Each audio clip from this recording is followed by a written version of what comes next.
I think the advice is that you need to learn and understand exactly how syndications work.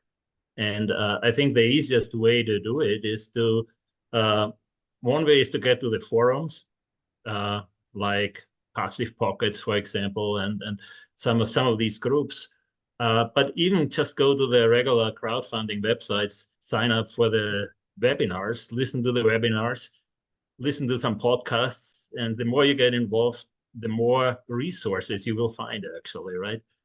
And I think it's important to really understand how they work, because it's different than investing on Wall Street, right? And I think people need to understand, what's involved, and then they need to understand a little bit about the asset classes, certainly, before they decide that they make an investment.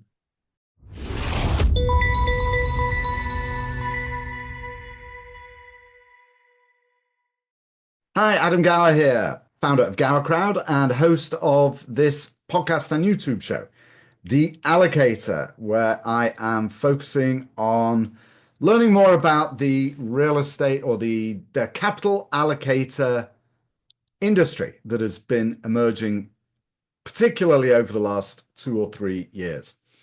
My guest today is Kurt Novak. Now, Kurt is an investor, actually, passive investor. He has some experience in real estate brokerage and some relatively small scale real estate property management and ownership throughout his career. But he retired a few years ago, 4 years ago, and decided to make some investments with syndications. And it was through that process, by investing on marketplaces originally, but expanding his view of the world, that he came across allocators and started investing with them. So he has some interesting insights and shares some perspectives about this new industry that are really consistent with my own. So he's an unusual guest on the show in that he's not an allocator. He is an investor in one. So you're going to get a very interesting perspective from a very charming gentleman today. If you have not already done so, please go to gowercrowd.com, click on the subscribe button, and subscribe to my newsletter. It goes out once a week. You can always unsubscribe, of course. And I am sharing my stories and insights from my career into real estate investing and what you should be looking for, and just my thoughts about the pros and cons and how to invest prudently, primarily because I am going to be doing some of my own investing this year. So I figured I'd just share my story. So if you want to come along for the ride, all gowercrowd.com, just click the subscribe button. All right, we're going to roll into my conversation with Kurt Novak right now. Kurt, how nice to meet you. Thank you so much for replying actually to my newsletter. I asked if anyone knew anything about allocators. You very kindly responded, but your response was quite interesting and very different from any of the others I got. You said, I have invested with a number of them. So why don't you tell me that story? Tell me briefly, tell me your story. You come from a tech background. I'm guessing you had an exit. I don't know. Did a bit of real estate investing. But then let's get to your investing with and through allocators, as the primary topic. But give me a bit of background. All right. Well, thanks for having me, first of all. Well, my background is actually in real estate mostly. I've been in real estate for more than 20 years, but it was mostly active investing. Started with single-family homes, wholesaling, short sales during the financial crisis. Then we owned a real estate brokerage, which was going very well. And essentially 4 years ago, we decided that we're old enough to kind of retire a little bit early and really enjoy life. And so I had to essentially get rid of my holdings. I had a portfolio of rental properties, a self-storage facility, and we had the brokerage. And so kind of over a couple of years, we sold all these assets, and I tried to figure out where to put the money. And initially, I really wanted to invest in self-storage because I really liked that asset class, and I wanted to be an active owner. But at that time, the market was so hot already that I couldn't really find any deals. And that's when I came across crowdfunding and real estate syndications. And basically, I invested really most of the money we made, most of the gains in different types of syndications, starting through crowdfunding websites, really CrowdStreet mostly at the beginning. And along the way, I also invested in some what you would call allocators. I call them fundraisers, basically. At the beginning, I didn't really notice what the difference was. So you didn't know the difference. So start with CrowdStreet. What was it about CrowdStreet that drew you to them? And did you find that it was really the primary source? Were you unable to find sponsors directly, or like what was that story? And then how did you migrate to fundraisers or capital allocators? Well, I was looking at crowdfunding websites at portals, and CrowdStreet at that time had the most deals. So that certainly drew me to it. The other thing I really always still like about CrowdStreet was that they're more a marketplace. So I could invest in individual deals and not only in funds. And so I really could see, okay, this is a development project. This is about a turnaround, the self-storage. And so it was really possible to diversify very nicely. And at that time, I just didn't know where to find deals otherwise. But then once you get on, email lists, listen to podcasts, get into the forums and all these different places, then you get exposed to more and more sponsors or allocators. And so you look at them and you look at other deals. And for different reasons, I ended up investing in different allocator deals. Altogether was only actually, altogether I invested in about 49 syndications. Okay. And probably 6 or 7 of them were through real allocators. Okay, so let's talk about when did you start doing that, Kurt? When did you start? You sold your portfolio, so in approximately when was? So 4 years ago. You started in 2020. Oh my goodness. So how is that? Good time, yeah. Yeah, perfect timing. So how and what kind of asset classes have you invested across a broad range or do you across the board? I honestly really across the board. Unlike most passive investors, I didn't really like much apartments. I think maybe that's because I own single family rentals. I know the headaches that are associated with them. I really like storage, mobile home parks, did pretty well in industrial. I'm in some hotel deals that are cash flowing. I looked at the deals for different reasons, right? And it was mostly cash flow. And at some deals, I looked for the tax advantages because, I had some capital gains and couldn't do 1031 exchanges. So I was looking for big write-offs, and that's where mobile home parks are just perfect. That's interesting. Okay. So how's your portfolio overall being, how's it been performing? So now we're in year 4 or so. Well, until last year, obviously it was going pretty well. I had 6 exits that were positive, some very positive, really good actually. And that were mostly industrial development projects. Some sponsors, sold sooner than expected because they saw what's coming, and that was good. So we made some nice return. I think the last year I got a little bit, got investing in different deals that I felt are good and that probably don't turn out that well. So there will be some losses. That's just how it is. Yeah. Any asset classes in particular sub-performing across that portfolio? Outside of real estate, everything outside of real estate, I had problems. In real estate, everything outside of real estate. Wait a minute. Hold on, you've confused me now. I thought we were talking just about your portfolio of crowdfunding investments. They're all real estate, though, aren't they? No, not all of them. There are, the ATM funds. There are other funds that are out there which you get exposed to, and then you think, oh, the cash flow is really good, right? And then you invest, and sometimes that's maybe not the smartest decision. It's better to stay with what you know. Ah, interesting. Okay, so of those 49, I think 49 investments that you've made, what proportion are real estate? 90%. Oh, nice. Okay. And so within the real estate realm, you've invested across a range of different asset classes. Have any performed better than others? Are any sub-performing relative in the real estate space? Uh, I mean, the best so far was industrial. Mm. These were mostly industrial developments, and some of these guys were able to turn it around in a year and found a buyer before they leased it. Actually, I'm Ah, still in a number of deals. Of course, right now it's a little bit more difficult, but they're all leasing up, and I think they will be positive. The other ones that I'm pretty positive about is hotels. mm. I found a couple good sponsors that really paid very reliable returns and cash flow.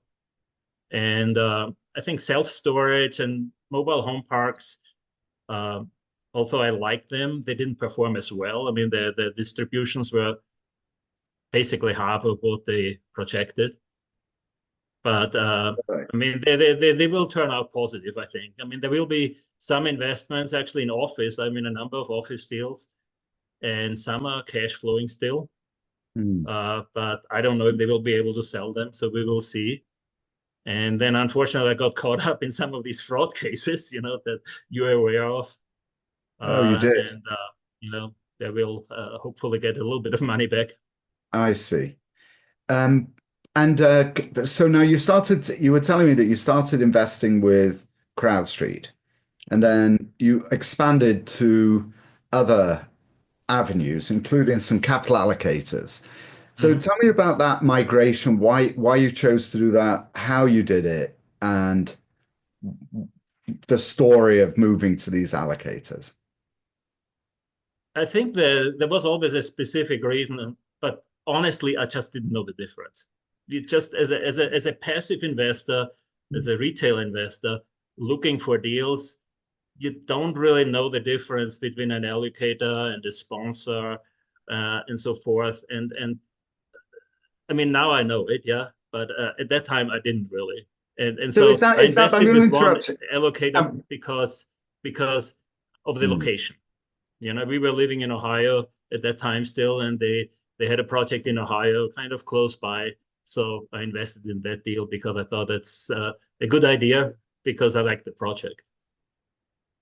Okay, so With other allocators, I came across really. I mean, the most recent ones were mostly through networking, where you're on forums like Passive Pockets, a former left field investors group, uh, where there are some references out there where people invested with them and had some positive experience, and so I got involved with them. So let me ask you this then. So it's really interesting to me as a kind of career real estate professional to hear an investor, as you are, say you can't tell the difference between an allocator and a sponsor. And I mean nothing detrimental or rude or anything about you saying that or even picking up on it. It doesn't surprise me. But what is it that I guess two questions. One, does it matter that you do know the difference? Does it bother you that you don't know the difference? And why don't you know the difference? And there is, I have a thesis behind that, but Okay. I don't want to put words into your mouth, but I want to hear what you have to say.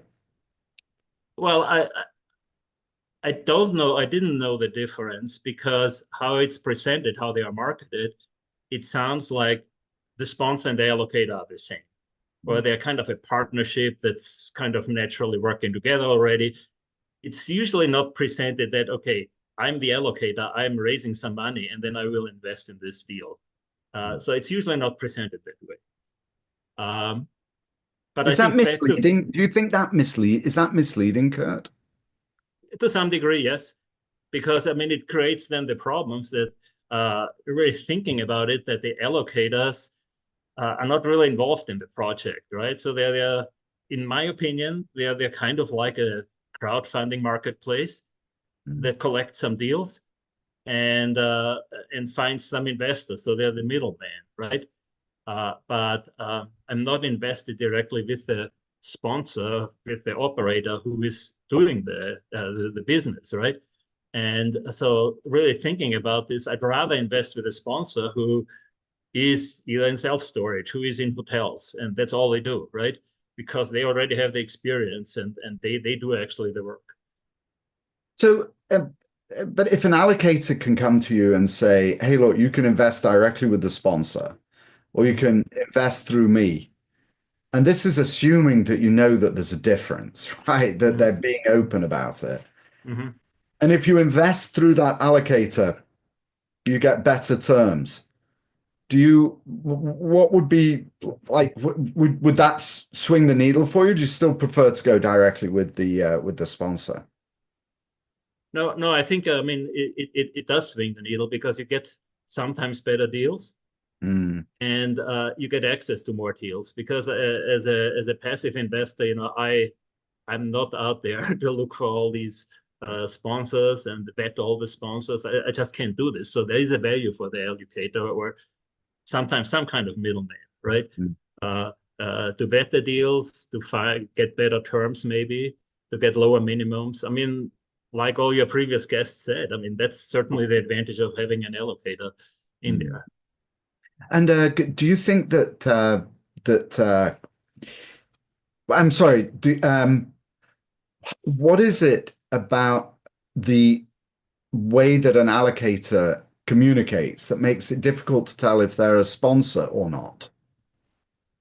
Well, you're presented with the deals, basically.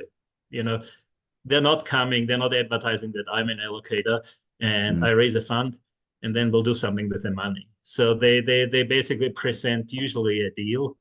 And so you look at the deal and not at the allocator per se. I think that's then you listen to the webinar and then both the sponsor and the allocator on there. So it seems like it's the same entity or kind of a partnership that's already working together.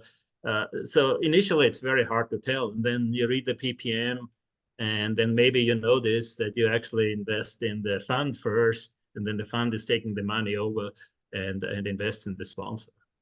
And is that always transparent when you get into the fund doc? So here you have a webinar. We've got this great self-storage facility, and you think that it's the sponsor who's presenting to you, right? The real estate professional who's presenting to you. And then you get the contracts, and you have a look at the contracts.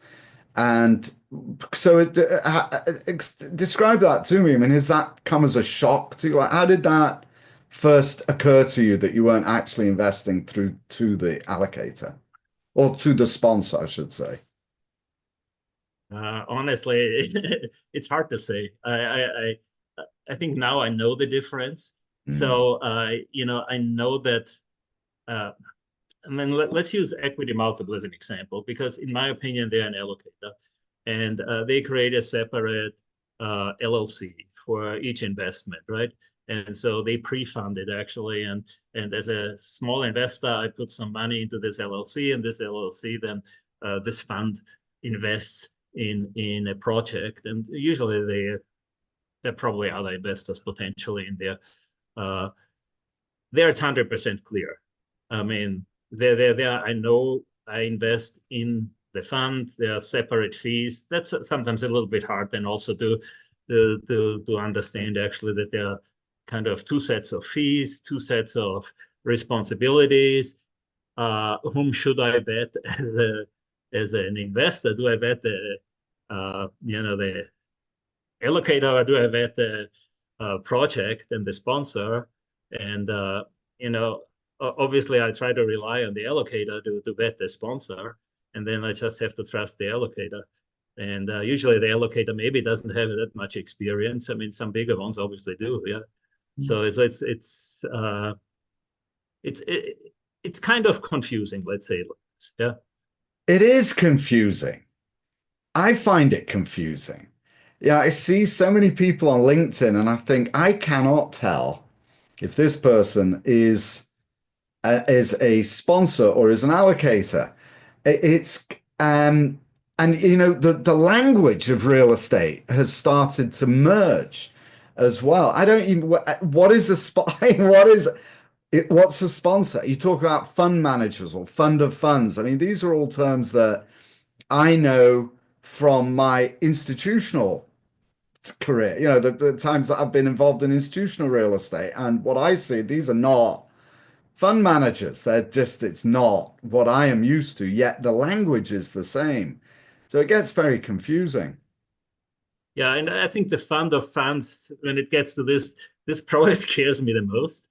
Uh, I mean, everybody calls themselves capital, but you know, some companies, some sponsors actually have a capital division, right? Mm. And so they actually raise the money for the self company. And I'm invested like with with somebody with hotels. They do it that way, and they have different funds basically for their operations. Same with self storage, and so there at least you have the feeling that you're in there. But then if you work with an allocator, you may have actually the advantage that the allocator stand up for you as a small investor. Because if I invest directly with the sponsor, you know, there are maybe 100 other investors that I don't know who they are. And we can't really, if I don't have a third party involved, I can't really, let's say, whatever, affect change in the operator. Well, and so you think that through an allocator you can? Well, I mean, one allocator where we experienced, unfortunately, some fraud, Mm. and the allocator actually pays for the lawyers right now and sues, you know, that sponsor. So Mm. that's actually a pretty positive thing. I mean, it's similar like with the CrowdStreet debacle, you know, with the fraud Right. they experienced, where CrowdStreet actually stood up and hired people to basically go after that perpetrator. But if I am just 1 in 100 or 1,000 investors, Mm. I don't even know who the others are. It's really hard to Oh, organize, I right? know. Isn't that crazy? Yeah. Yeah, when I first started looking at offering documents, when the industry started to grow suddenly, again, coming from the institutional world, typically institutional investors are significant investors in a deal. And so they will be able to negotiate or not negotiate, impose terms that Mm-hmm. sponsors don't necessarily like, but cover material decision rights and when to sell, how much debt, what size of leases do they have to get approval for, etc. So that's more commonplace. And I totally forgot my line of thought actually with that. Oh no, but when I started reading these documents, now basically to a $25,000 investor, and you read through them, I remember that one of the first things I saw was terms that I think one place literally said no rights to know who the other investors are, no voting rights or limited voting rights. And even if you did have voting rights, there was no mechanism for calling a vote. Basically, just no rights at all. So there's a very significant Mm-hmm. relationship Mm-hmm. with sponsors.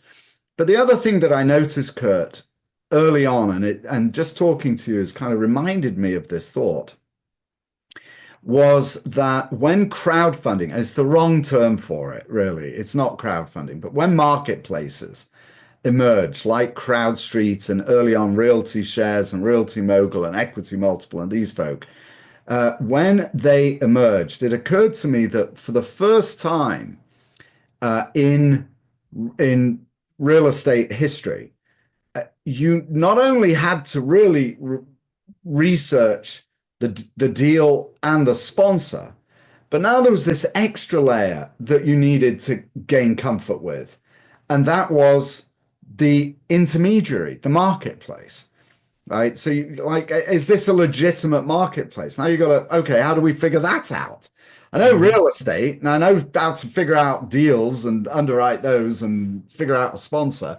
But now there's a marketplace. And so my question to you is, well, now there's an extra layer of due diligence when it comes to allocators.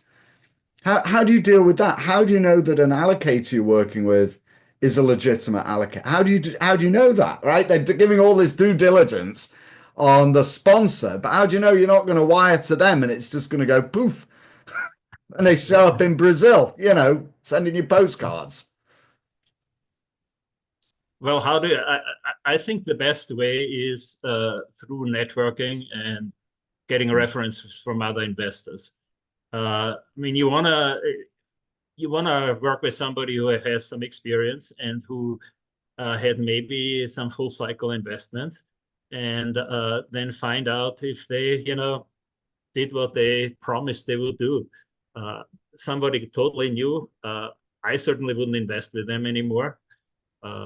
Maybe at the beginning I was too naive to do this, although I didn't do it with many anyway. So, and What did CrowdStreet I you? Sorry, trusted I to missed some that. degree.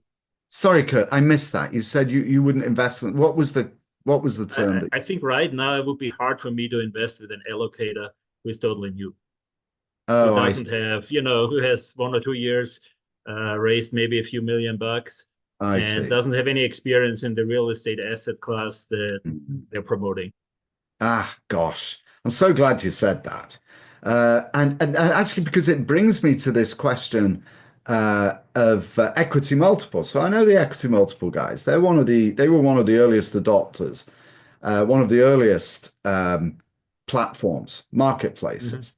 Mm-hmm. And they actually partnered with a shop out of New York called Mission Capital originally. And I worked with Mission during the global financial crisis. So, there was like this, one had this sense of depth of knowledge and understanding because, when you, again, for me, I've been in this so long, I feel more comfortable working with people that I've had actual experience of working with at some point throughout my career, or know people who have had experience working with them. But that you described them as an allocator is kind of inconsistent with the way that I'm defining this term, which is kind of wacky because this is what I mean, right? It's like all these terms are beginning to I mean, the world's getting blurred, really. When I think of an allocator, I think of somebody quite different. So why don't you explain to me, as you see it, the world of allocators? Equity multiplier being one kind, but what are the other kinds that you see out there?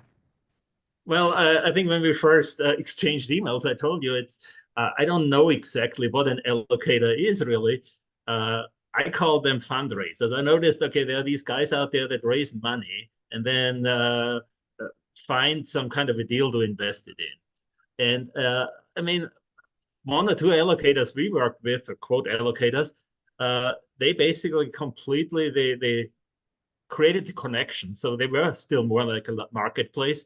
And then we invested with the sponsor, and now we're only communicating with the sponsor anymore. Yeah. Other Ah, deals ah, are really where the allocator stays involved. They have a fund, they write the reports, they do mm, the distributions and everything. And that's why I say, okay, equity multiple, that's how they are essentially, right? While mm. CrowdStreet was a marketplace, and there we always directly invested with the sponsor. Yeah, And they didn't direct take any response. allocators as sponsors, I would assume. Right. Yeah. Well, the world that I think of in the allocator world is usually individuals who have decided that they want to raise money and cut deals with, try and cut deals Mm-hmm. with sponsors that are preferential terms, like we talked about, and then either split those terms with the people they raise money from, Mm-hmm. or harvest the delta for themselves, right? They keep the difference for Right. themselves. That's Yeah. their compensation. And a Mm-hmm. lot of them have come out of this platform called Avesta. Have you heard of that? Avestor. You've not heard? Well, I saw that. Yeah. Yeah. Yeah, I yeah. saw your So podcast and that. Yeah. yeah, so that's a lot of them kind of gravitate around that. Let me ask you something slightly different. So you talked about the criteria that you look for when you look at a deal, and you mentioned, I'm going to quote you, some full cycle deals. So what Mm-hmm. are your criteria? I mean, what are you looking for? You've been in this business long, you've been in a while, right? You've had your own Mm-hmm. assets, right? So what are your criteria? For looking at deals. For deals. Yeah, yeah, for deals and Yeah. all. Sponsors. For looking at deals, for making an investment, kind of what's your priority? What would be the main things that you'd look for?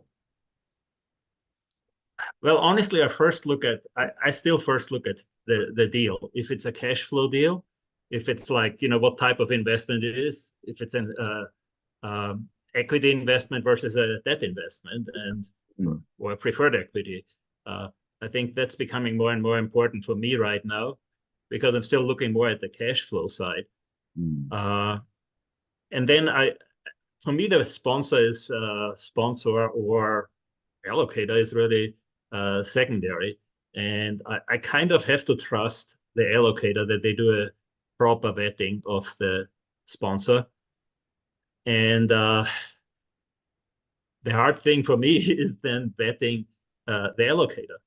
And yes, that was my question. I'm typing that and question. That's really hard. And the only way I can do it is getting references from other investors, I believe. Gosh, it's tough, isn't it? What about now on your? So you kind of shrugged slightly when I mentioned this before we started, so I'm going to bring it up anyway. But your LinkedIn profile, and I'm a huge obsessed with LinkedIn at the moment. Yeah, I know. Kind of gives the impression that you are an allocator. I mean, it almost sounds like that's your business, but you kind of gave me the impression maybe not. So what's all that about? Yeah, shaking your head now as well. All right, tell me. I'll tell you what I am. I'm fully retired and enjoy life, living in the mountains. And my small retirement project is writing an ebook or something and help other people get into the crowdfunding space. Okay. From the perspective of a passive investor, just to understand the basics, understand what a syndication is, understand kind of how to find them and how to analyze the deals. I don't have any interest in raising money for somebody else or raising money for my own projects, because that would be an active, activity again. And honestly, right now I want to enjoy life as long as I can. Right. Well, that's right. So as long as you can, it'll eventually stop. So you might as well have a good time. Right. Until then. I'm also thinking the same thing. I mean, I haven't talked about this much. Funnily enough, I discussed it this morning with somebody, but I'm coming to the point in my career where I'm thinking, what's left? I mean, I can see the end of the runway. It's when you're younger, you don't think about it. But you get to a certain point in life and you just think, I don't know, do I really want to be doing this until, the lights go out? I'm not sure.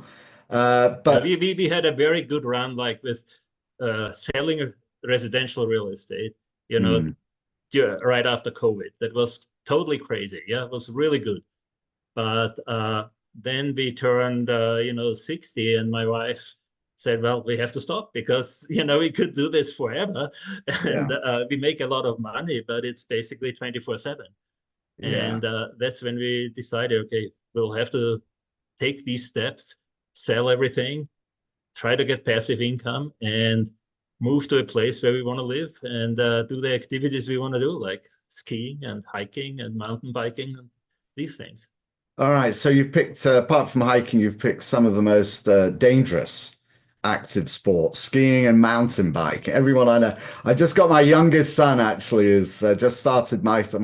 But first of all, I had to take out a mortgage to buy the bloody bike. I'd got no idea how expensive these things are. He says it feels like a trampoline. It's got all these suspension on it. This thing's like a trampoline. I couldn't believe what it was like. But everybody I know, hopefully you don't have this, but everyone I know has some kind of fall on a mountain bike. I don't know why I'm talking about. Yeah, it's kind of a little dangerous, but fun, exactly. And is it working out?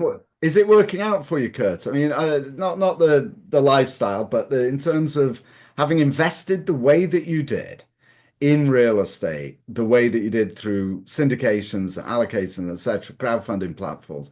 Is it working out just the way you'd planned, or?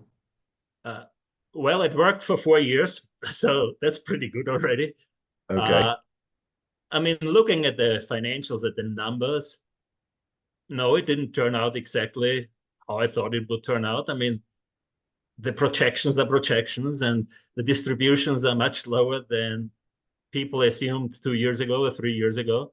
Mm. So yeah, you have to make sure that you have the resources and liquid assets, because if you invest everything in real estate and it's stuck, and they tell you it's stuck for 3 years, and then it's all of a sudden 6 years or more, Yeah. then you may run out of money. Yeah. Yeah, you got to keep some cash, right? Just keep some Yep. cash. Yeah. Yep. All right. So, Kurt, what an enormous pleasure meeting you. Let me ask you some what I call rapid fire All right. questions just to sign off. All right. Okay. So first of all, you've been in you've been in real estate for a long time. So what's been the hardest lesson you've learned in real estate throughout your career, would you say? Well, the hardest lesson, I think, in real estate, at least in the syndication world, is that you can really lose all your money. You can't just trust that somebody else will, take care of it. There's no guarantee. That is a tough lesson, isn't it? It's tough. Yeah. Uh, so before you started investing in syndication, so you sold your assets and you decided to think. If you could go back to that time, what advice would you give yourself? I think the thing that I missed somehow as we built a rental portfolio, and I owned a small self-storage facility. If I would have bought a self-storage facility once a year, one a year, I think we would have 10. That would have been a much better exit than what we had. I mean, we had a good one, but I think that was somehow missed. I never got into commercial real estate except of this small self-storage, and I think that was something I should have done. Interesting. But you wouldn't have done that in lieu of doing syndications, investing passively, would you? That's not what you're saying. No, no. Right. No, that would have been before I got into syndications. Yeah. Funny you should say that. That's also been, when I look back on my career, I think I should have taken more risks and invested more heavily even than I did in real estate. But hindsight's always 2020, and I've been generally happy. It's not like I've come out, I'm not living in the street or anything. But you look back and you think, yeah, some more risks would have been good. Okay, what do you think is the biggest challenge? Well, actually, what's the biggest misconception? We've talked about this about the syndication world, the allocator world. What's the biggest misconception you think people have today that is problematic? The biggest misconception for investors? About the industry in general, yeah. I think people believe, especially investors, that there's some kind of a guarantee, even if all the risk disclosures tell you 100 times there's no guarantee. I think people trust the whatever allocator or sponsor that they will do exactly what they put in their projections, and that's just not the case.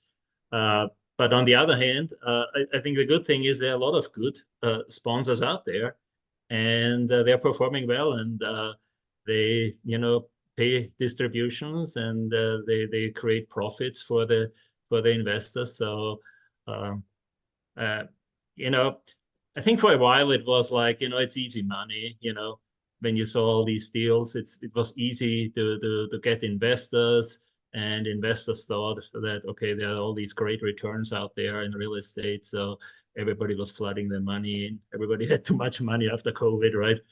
So I think that there's a little bit of misconception that it's 100% safe investment. So one of my clients, is a very large family office, industrial shop, and they buy not even value add industrial buildings. And it's very successful. And when he goes through the pro formas, they hired us to help him find some accredited investors to come and join him. Whatever, decided to find just to bring some more people in. What can I say? Third generation family office. So he did his first presentation, and he said and I interview my clients in considerable detail for hours and hours and hours. It's how we put our, the platforms together for them. And one of the things that he likes to say is when he goes through the pro formas and the numbers for the deals, and you look at all the projections, he says, there is only one thing I can promise. None of these numbers will happen. That's what he says. I will promise you that these numbers will not happen. In all his years of doing it, this is what we project will not happen. Imagine that. And that is true. And that's exactly what I think I experienced. The good thing is, sometimes it turns out better. Well, that's his point, isn't it? The hidden story is that he's trying to prepare you for better than expected. And anyway, that's a whole different story. Last question then. So for somebody in your shoes, just turned 60, you look a lot younger. Yeah, I mean, you don't look, how old are you? It's a rude question. 64. 64. All right. You don't look 64. As my father would say, you might have done 10 years ago. That's his line. He likes to say that. Anyway, boom, right?